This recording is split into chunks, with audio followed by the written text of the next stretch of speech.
I think I'm somewhat of an expert on the Disneyland resort.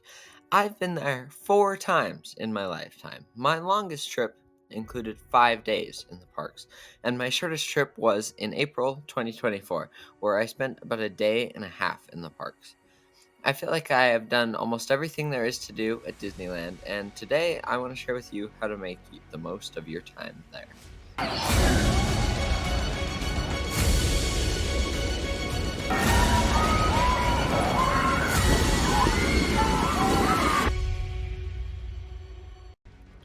Before you even get to the parks, you have to plan your trip.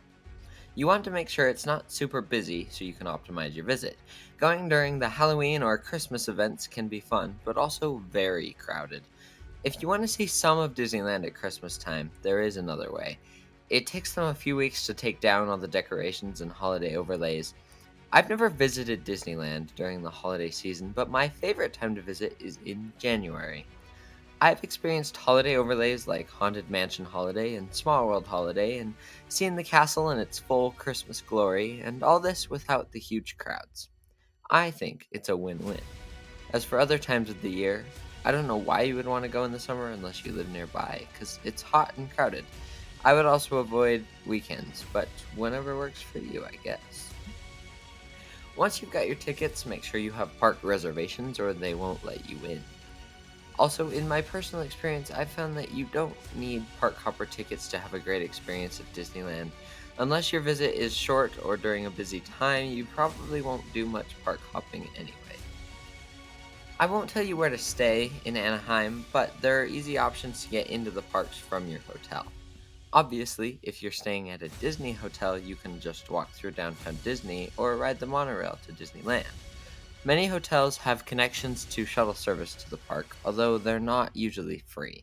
If you're staying at a hotel near the Toy Story parking lot, you can just walk through the parking lot and get on the shuttle. It's free. I would imagine you can also do that with the Mickey and Friends parking tram if you're near that too. Or if you stay at a hotel directly to the east of the parks, you can just walk across the street. Before you arrive, download the Disneyland app. You can connect your ticket to it, but more importantly, you can connect a payment method and order food. Keep that in mind for later. However, I would not recommend paying for Genie Plus, and especially not paying for Genie Plus before you get into the park. More on that later, too. Disneyland's loose article policy is my favorite of all time. They don't really have one. The line just keeps moving on all the rides because of this. You can bring bags with you on every ride, and if there's not a place to store them, you can just put them behind your feet. I promise, even on the Incredicoaster's loop, you won't lose it. Just don't forget to grab it when you get off. You can also bring water bottles into the park, and you're probably going to want one because the hot California sun and the moving rides will not be a great combo. And I hope you brought your good walking shoes and maybe an extra pair to alternate every other day, because now you're in the park. If you're not there before the park officially opens, that's a shame, because you're missing out on a great opportunity to wait in short lines. They open the park gates at least a half hour before opening. You can arrive, get through the turnstiles, and be ready to hit up your favorite rides with shorter lines as soon as the park officially opens at 8. However, if you're going to do that, don't run to Rise of the Resistance in Disneyland or Radiator Springs Racers in California Adventure.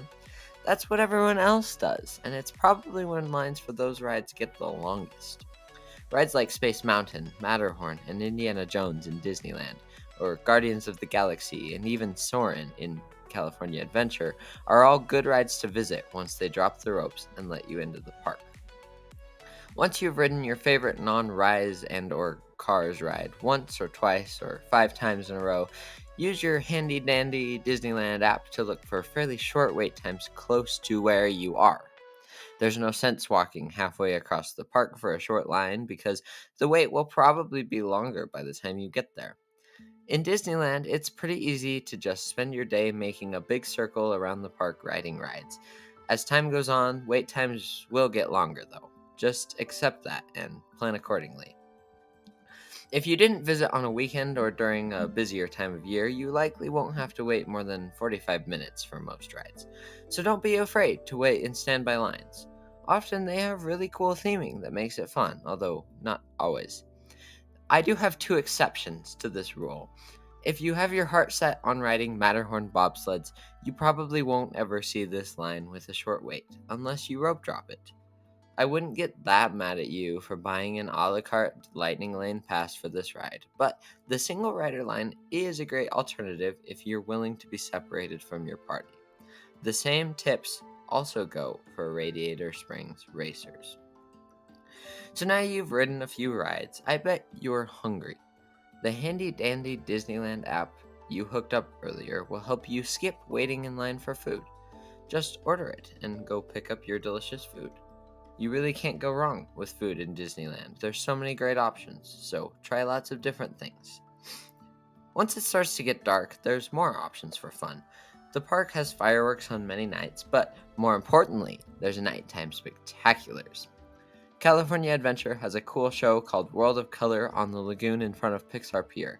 But more importantly, Disneyland has Fantasmic on the rivers of America. If you've never seen Fantasmic, you are missing out. Fireworks, stunts, maybe even a giant dragon. Maybe. Not sure if they'll keep that considering it kind of caught on fire. After Fantasmic, or the fireworks, or sometimes after World of Color, the park stays open, but a lot of people just leave. You can take advantage of that by not being like those a lot of people and staying a little longer. Being tired is just a mindset. That's all I'm saying.